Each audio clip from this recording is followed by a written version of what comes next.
Building a super weapon, gathering an army of minions to do your bidding. These are all cute hobbies in Evil Genius 2, but come on. We all know what we're really here for. It's the traps.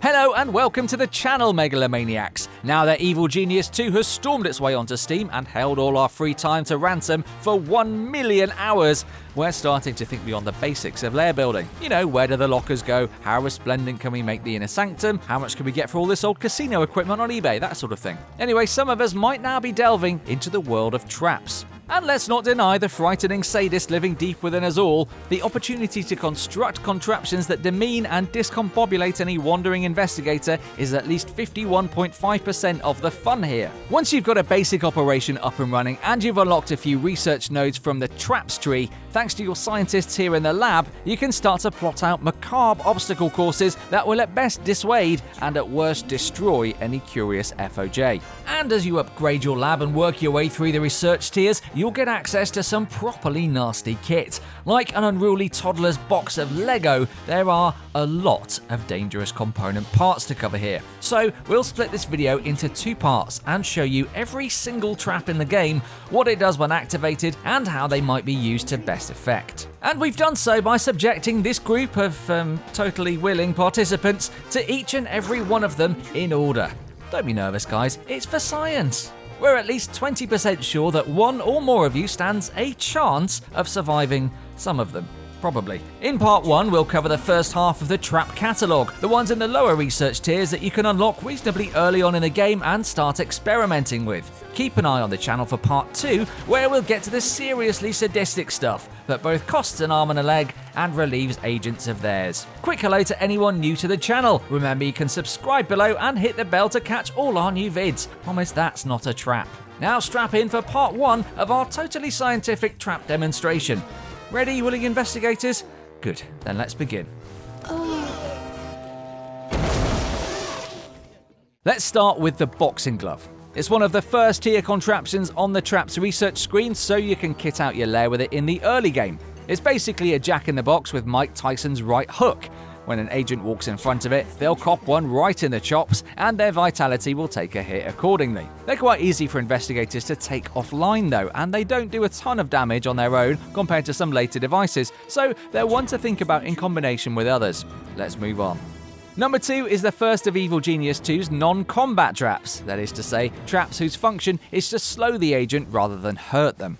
And yes, getting trapped inside a big soapy bubble and floating around uselessly while a team of angry minions assembles underneath you is definitely one way to do that.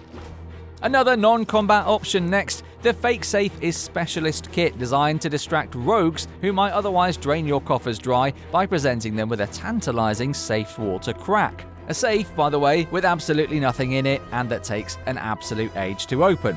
Perfect. Don't expect investigators to take the bait though. They're not interested in it and will keep on walking in that totally inconspicuous way they have. Good job blending in, you guys. Keep it up.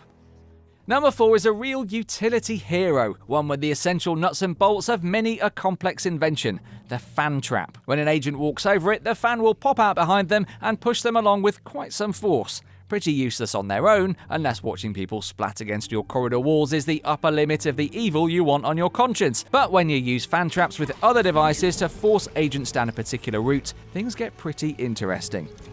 If the fan trap's all about getting investigators moving, the freeze ray does the opposite. I mean, obviously. One blast from this will serve up a batch of human ice cubes, leaving agents incapacitated for quite some time. Meanwhile, you might have set the guards in their direction, whereupon they'll get some pretty chilly knuckles indeed.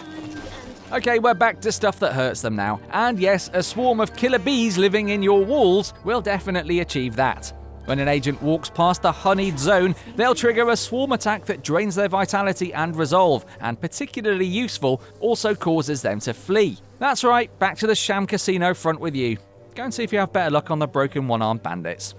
Next up, it's knockout gas, returning like several of these traps from Evil Genius 1 in newfangled form. The mechanics are pretty simple really. Agents step on the pad, 4 big dispensers pop up and fill the corridor with clouds of noxious green gas that makes it sleepy time for any and all agents. It's not instant though, and even humble investigators like these lot How are you hanging in there with these experiments, by the way? Thanks for doing this. Might need a few trips over a few pads before they're fully knocked out. The recharge time is pretty quick though, so a pad placed like this at the entrance will usually be ready to go again by the investigator's return journey. We're moving into the realm of needlessly elaborate mechanisms now, and the laser disco is a brilliant case in point. While it sounds like a birthday theme idea for an under 12, the reality is a lot more insidious and, well, probably features roughly the same amount of confused lolloping actually. When an unsuspecting agent sets foot on the hidden illuminated dance floor, they become transfixed, and like those women in that French village from medieval times, dance uncontrollably. As you might imagine, that leaves quite the window of opportunity for your own security force to come barreling in, and in a scene that proves Sophie Alice-Bextor was right all along, creating actual murder on the dance floor. Now we just need some fire in the disco.